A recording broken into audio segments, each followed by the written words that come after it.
আসসালামু আলাইকুম। মালয়েশিয়াগামী কর্মীদের জন্য সুখবর, সেটা হচ্ছে যে কলিং ভিসাতে আগামী নভেম্বর মাস থেকে ফ্লাইট শুরু হচ্ছে। সেখান থেকে যেতে পারবে কর্মী, যাওয়া শুরু হবে এবং খরচ হবে 1,62,000 টাকা। তো এটা নিয়ে মূলত বিস্তারিত কথা বলবো আপনাদের সাথে, না টেনে সম্পূর্ণ ভিডিও জুড়ে সঙ্গেই থাকবেন। নতুন দর্শক যদি হয়ে থাকেন অবশ্যই চ্যানেলটিকে সাবস্ক্রাইব করে রাখবেন। তো বন্ধুরা, আমরা সবাই জানি যে গত বছরের মাঝামাঝি সময়ে 18,000 কর্মী আসলে পিছিয়ে পড়েছিল টিকিট ভিসা হওয়ার সত্ত্বেও। মালয়েশিয়া কলিং বন্ধ করে দেওয়ার কারণে তারা কিন্তু আসলে যেতে পারেনি। তো তারা বিভিন্ন আন্দোলন সরকারের বিরুদ্ধে বা এজেন্সির বিরুদ্ধে তারা আন্দোলন করেছে। প্রবাসী কল্যাণ বৈদেশিক কর্মসংস্থান মন্ত্রণালয়ের ইয়েতে সামনে গিয়ে তারা আন্দোলন করেছে। তো এখান থেকে তারা যে আশ্বাস দিয়েছিল এবং পরবর্তী মালয়েশিয়া সফরের যাওয়ার পরে তারা একটা তদন্ত করে, সেখান থেকে বলা হয় যে আমরা 18,000-এর কোনো তথ্য পাইনি, আমরা 7,800 সামথিং, এক কথা প্রায় 8,000 মতো কর্মী আমরা পেয়েছি। তো তাদেরকে বয়েসেলের মাধ্যমে, মানে যেটা সরকারি অনুমোদিত Bangladesh overseas employment and services limited BOESL, তাদের অধীনে দিয়ে দিয়েছে। যে এখন যেহেতু গত সরকার বিভিন্ন এজেন্সির মাধ্যমে 2 নম্বরে 9-6 করে তাদেরকে টাকা খেয়ে, অতিরিক্ত টাকা খেয়ে কাজটি করতে পারেনি, এখন যেহেতু বর্তমান সরকার আছে, এটা তাদের তদারকির সাথে নিয়েছে। নেওয়ার পরে বয়েসেল যেটা বলেছে যে ঠিক আছে, এই 8,000 কর্মী আমরা পাঠাতে পারবো, তো আপনাদেরকে আরো 1,62,000 টাকা অতিরিক্ত ফি প্রদান করতে হবে। তো এইটাই মূলত আসলে বলা হয়েছে যে মালয়েশিয়ায় কলিং চালু হয়েছে এবং নভেম্বর মাস থেকে নভেম্বরের প্রথম সপ্তাহে প্রথমে 500 জন, তারপরে পর্যায়ক্রমে ডিসেম্বরের 31 ডিসেম্বরের আগ পর্যন্ত বাকি 7,500 কর্মী তারা পাঠাবে।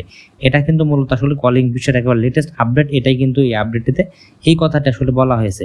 এছাড়া যদি কেউ মনে করেন যে ভাই ঢালাওভাবে মালয়েশিয়া থেকে কলিংটা উন্মুক্ত হয়েছে এবং এখানে সে আগের মতো 23 সালের মতো কোটা বরাদ্দ করে দিয়েছে, সেখান থেকে হচ্ছে ডিমান্ড লেটার আসছে, আসার পর বিভিন্ন যে এজেন্সিগুলি কাজ পেয়ে প্রায় 100 এজেন্সি, তাদের মাধ্যমে আবার নতুন করে মেডিকেল করে কলিং বিষয়ে লোক নিচ্ছে। বিষয়টা আসলে এমন না, বিষয়টা হচ্ছে যে এই 7,000 8,000 কর্মী তারা যেতে পারেনি, তার জন্য মূলত যখন পরবর্তীতে তাদের এই কোনো সরকার ঘোষণা দেওয়ার পরেও তাদের কোনো কাজে সুরা হচ্ছিল না, মানে তাদেরকে পাঠানো হচ্ছিল না, তার পরবর্তী পুনরায় আবার তারা আন্দোলন করার পরে সরকার তাদেরকে এই ডেটটা দিয়েছে যে নভেম্বরে চালু হবে বা নভেম্বরের শুরু থেকে তোমাদের ফ্লাইট হবে। এবং যারা এই 8,000 মানে 18,000 কর্মীর মধ্যে যাদের এই তালিকার নাম এসেছে, তাদেরকে প্রয়োজনে তারা মানে পয়সা ডেকে নেওয়ার পর তাদেরকে ফ্লাইট দেবে।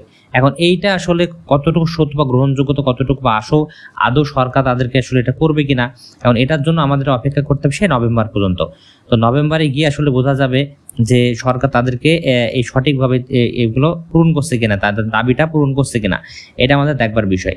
তো এখন আমার যেটা মনে করি আমি যে এটা মনে হয় সরকার তাদেরকে এই সুযোগটা দিয়েছে, তাদের কিছু প্রসেসিং এ কোনো কাজ কিন্তু বাকি আছে, এটা কিন্তু সম্ভব না। এখনো মালয়েশিয়া সরকার যদি অনুমোদন না দেয় তাহলে কিন্তু এটা কিছু করার নাই। বাংলাদেশ সরকার ইচ্ছা করলেই প্রবাসী কল্যাণ বৈদেশিক কর্মসংস্থান মন্ত্রণালয়ে যারা আছেন তারা ইচ্ছা করলেই কিন্তু দিতে পারবে না, দিলে কিন্তু অনেক আগে দিয়ে ফেলতো, কারণ তারা কিন্তু 1,62,000 টাকা দিতে রাজি হয়েছে।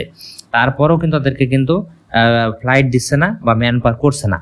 তো এটা মালয়েশিয়া সরকার, মালয়েশিয়া শ্রম মন্ত্রণালয়ের সাথে অনুমোদন হওয়ার পরে চুক্তি স্বাক্ষর হয়ে তারপর তাদের নিয়ে যাবে। আমার যেটা মনে হচ্ছে যে এটা তাদেরকে আসলে নভেম্বর পর্যন্ত সময়টা আসলে দিয়েছে যে তাদের কোনো প্রসেসিং এর কাজগুলো যেন তারা সেই সময় পর্যন্ত আসলে এগিয়ে নিয়ে যেতে পারে। তো এইটাই মূলত আপনাদের সাথে শেয়ার করলাম যে আসলে মালয়েশিয়ার কলিং ভিসা নভেম্বর থেকে যে ফ্লাইট চালু, এটা কাদের জন্য উপযুক্ত বা কাদের জন্য কারা আসলে পেতে যাচ্ছে, সরকার খুব ডিটেলস ভাবে পরিষ্কারভাবে বুঝিয়ে দিয়েছে।